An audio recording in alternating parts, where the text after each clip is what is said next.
menahan sesuatu dan menghimpunnya supaya jangan lepas atau keluar, namanya kazama. Kaf zat mim, kazama yakzimu. Nah, orang yang menahan namanya kazim.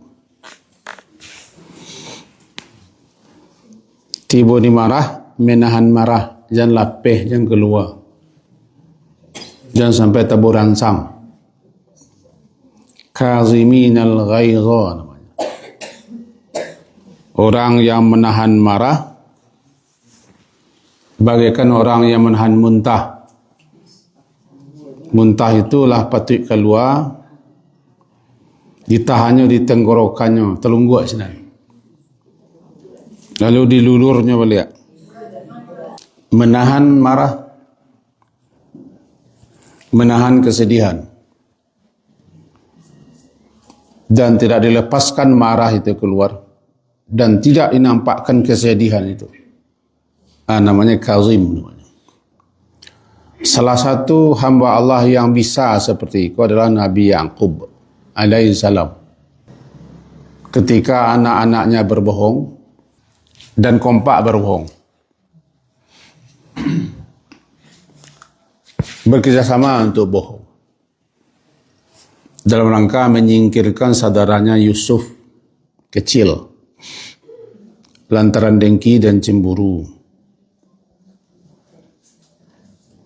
menuduh ayahnya bagaimana begini dan begitu, pilih kasih dan seterusnya. Lalu mereka buat suatu rencana makar supaya Nabi Yusuf itu tidak ada lagi di hadapan mereka dan di dekat ayah mereka. Singkat cerita, mereka karanglah suatu kedustaan,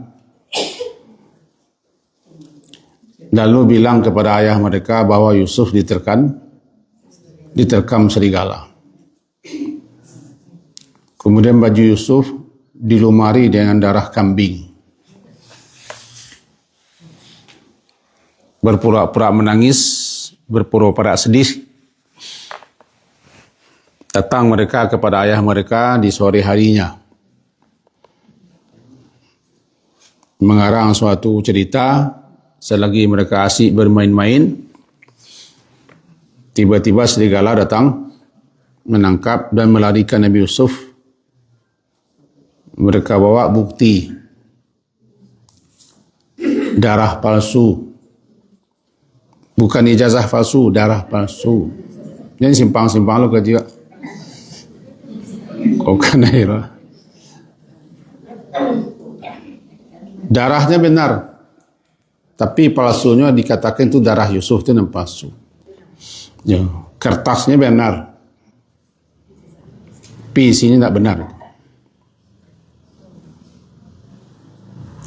Nabi Yaqub orang sudah lama berpengalaman hidup dan lama mengembala kambing. Tentu beliau paham betul mana yang darah kambing, mana yang darah manusia, mana yang ditekam serigala. Beliau sadar ketika itu anaknya membuat suatu cerita palsu, merekayasa kebohongan.